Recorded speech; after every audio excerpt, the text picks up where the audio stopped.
won't know anything.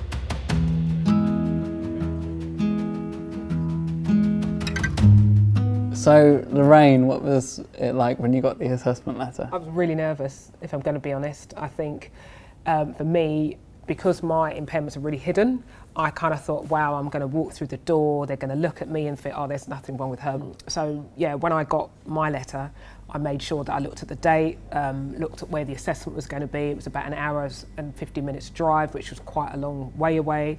So I was able to ring up and to see, one, if they had an assessment centre that was closer.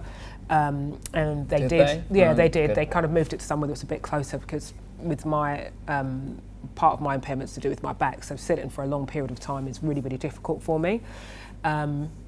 So they did that, and they were really, really quite supportive. I also made sure that I looked at the parking to see, you know, what facilities there were around the area. Because I made initial phone calls either with the Department of Work and Pensions or with the assessment provider, it kind of put my mind at ease in a way that meant that I could focus on what I was actually going to say and, you know, how I was going to dress.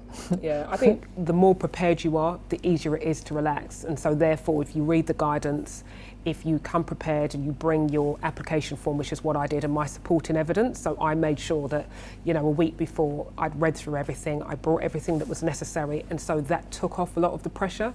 I took along the form, I printed out a copy, and I took along the form that I had written all of my evidence on.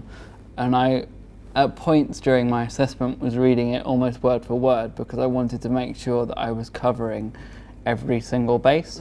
So I think that the biggest piece of advice that I got was don't assume that the assessor knows anything about you, and be as honest and open as you can about how your disability really impacts on your kind of your health and your well-being and various other things, and really talk about the little things that we don't consider because we always seem to manage with our impairments. Which is true. I think for me, it's I know my body better than anybody else, so I know how my impairments affect me.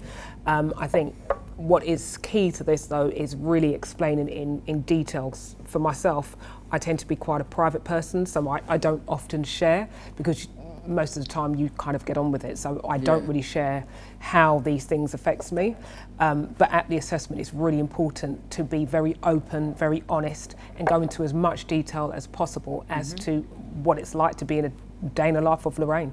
If you make it seem as if you are able to manage doing something, but normally you're not able to do it, then they will assume that you can always do that thing. Right.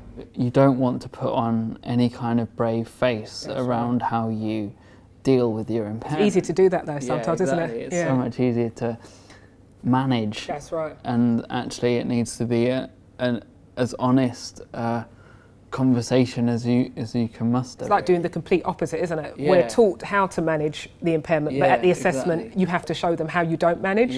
So it's really quite weird.